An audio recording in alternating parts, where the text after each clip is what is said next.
Welcome back to Barn and Soul, a podcast where we explore the deep connections between people, animals, and our natural world, one story at a time. I'm Kendall, and I'm so glad you're here. Today's episode is one I've been itching to record for a little bit. It's called The Forgotten Role of Farm Animals in Human History. We're going to take a quick trip through time, from muddy fields of early Mesopotamia to the windswept highlands of Scotland, and even to an isolated island off the coast of New Zealand. Along the way, we'll rediscover how animals have shaped human civilization and why protecting rare breeds today isn't just sentimental, it's essential. Long before tractors, long before electric fences, long before the grocery store, there were animals. Our ancestors didn't just domesticate livestock for food. These animals were partners in survival. Around 10,000 years ago, during the Neolithic period, humans began transitioning from hunter-gatherers to farmers. This shift wasn't just about planting wheat, it was about the animals too. Goats were among the very first animals to be domesticated, supposedly around 8000 BCE, in what is now Iran and Turkey. These early goats weren't just milk machines, they provided leather, meat, manure for crops, and even acted as weed control. Goats helped us stay in one place, and by doing so, they helped us build civilizations. Oxen pulled the first plows, enabling humans to break soil more deeply and grow more food than ever before. Sheep provided wool that clothed entire communities. Pigs helped reduce food waste, and their ability to forage made them excellent companions for early homesteads. Fast forward a bit, and by the time of the Roman Empire, there were entire manuals written on animal husbandry. Roman soldiers traveled with chickens, pigs, and goats, not just for food, but as part of their daily survival kit. But it gets even wilder.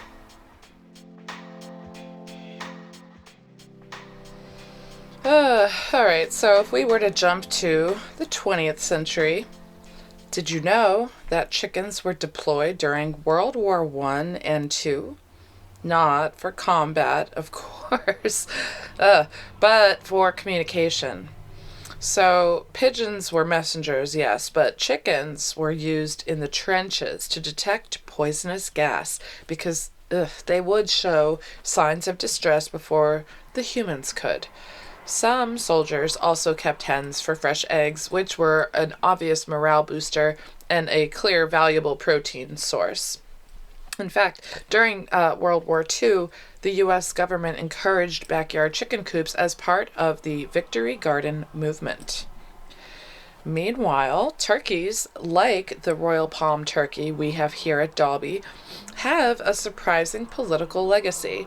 Ben Franklin once argued the turkey should be America's national bird instead of the bald eagle.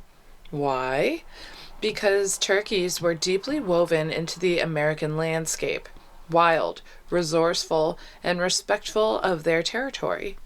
Royal palms themselves were developed in the 1920s in the U.S., bred for both beauty and small-scale utility farming. But as industrial agriculture took over, their numbers plummeted. Today, they're a watch-listed breed by the Livestock Conservancy, and they are one that we feel privileged to protect. They are so sweet and endearing.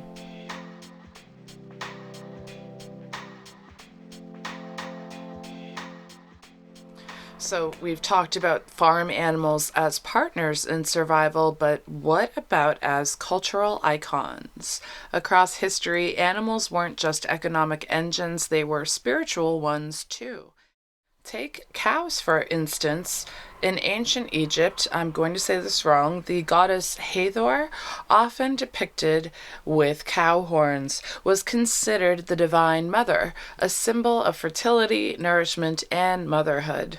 Cattle were not just sacred, but used in rituals, art, and currency. In India, cows have been revered for thousands of years, most notably in Hinduism, where the cow represents selfless giving and abundance. Even today, the cow is legally protected in many Indian states, a living link to spiritual tradition. But sacred symbolism isn't limited to cows.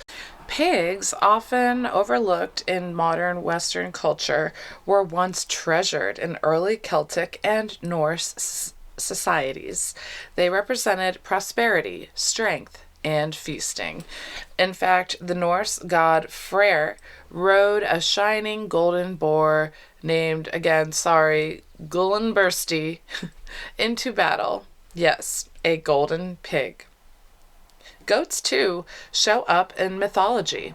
In Norse lore, Thor's chariot was pulled by two massive goats, which he could eat and go on and resurrect the next day.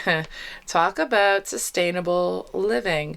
Let's not forget chickens. In ancient Rome, chickens were believed to be oracles. Before battle, generals would consult the chickens. If the birds ate heartily, it was a good omen. But if they refused to eat, bad news for the campaign.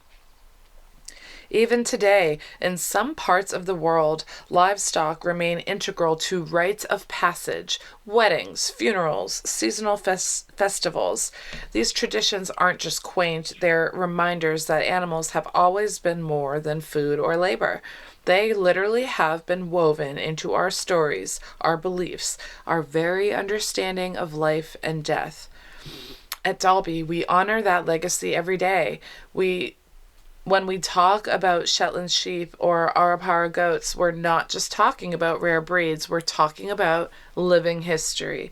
They represent the echoes of past civilizations, the sacredness of life, and the responsibility we have to be stewards, not just consumers.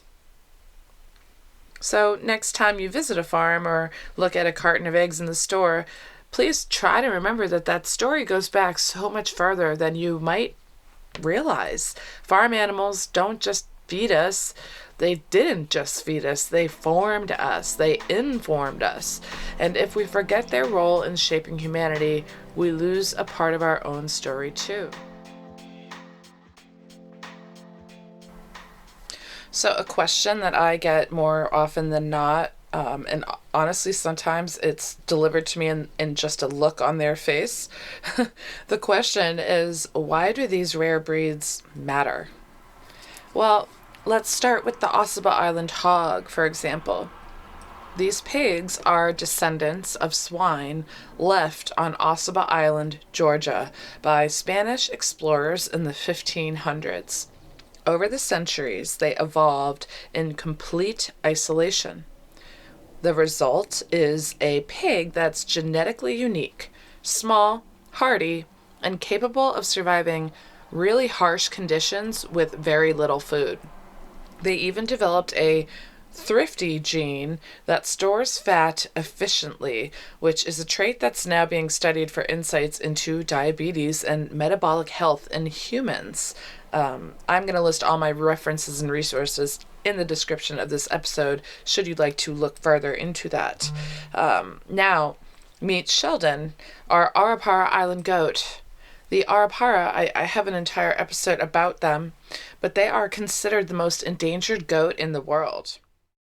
Descended from Old English breeds brought to New Zealand in the 1700s, these goats were left on Arapawa Island by whalers as a self-sustaining food source. They survived untended for generations, becoming one of the rarest livestock breeds on Earth.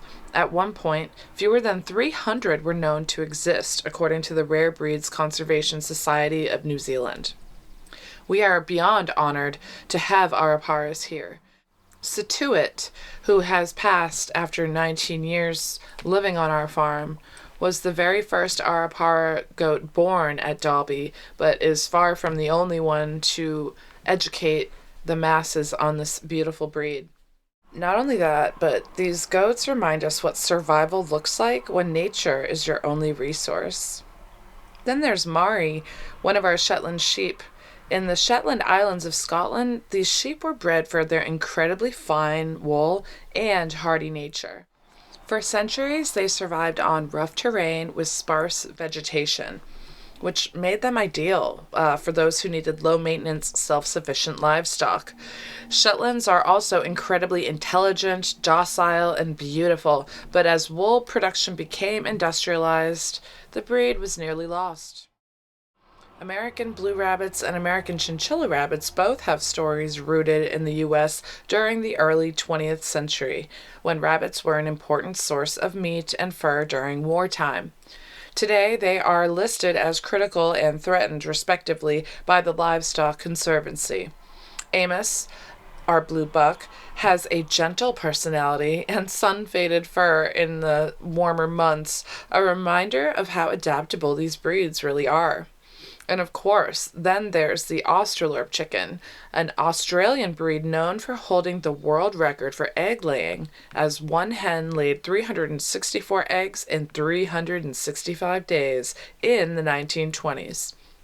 But as industrial hybrids took over egg production, heritage breeds like this lost their spotlight. Today, they're prized by backyard keepers and conservation farms for their temperament and beauty.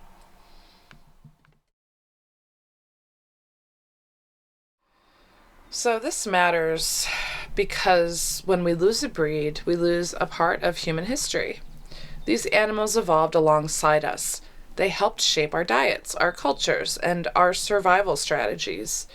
They carry genetic information that may one day hold the key to climate-resilient farming or medical breakthroughs. Here at Dalby, we believe that preserving heritage breeds is about preserving resilience. These animals represent what it means to adapt, to endure, and to live in harmony with the land. But more than that, they teach us empathy.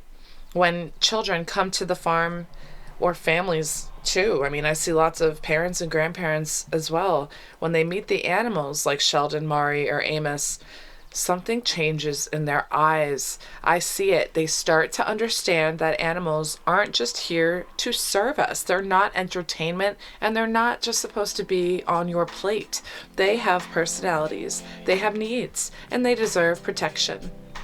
That's why nature-based education and exposure matters, because a child who bottle feeds a baby goat or brushes a goat or examines a sheep's wool, they're much more likely to become an adult who respects life in all of its forms. Farm animals helped build our world, and now it's our turn to make sure they're not forgotten. If you'd like to learn more about the rare breeds that we care for, you can visit us online at dalbyfarm.com, or better yet, come and visit them yourself. Visits are by appointment, but you can book them on our website. Every visit helps us continue this mission of education, preservation, and compassion. And if you can't come in, you can always shop our online country store. 50% of all proceeds go right back into what we're doing here in terms of the animal care, protection, and programming. Until next time, take care, and don't forget to appreciate the rare and wonderful things in life.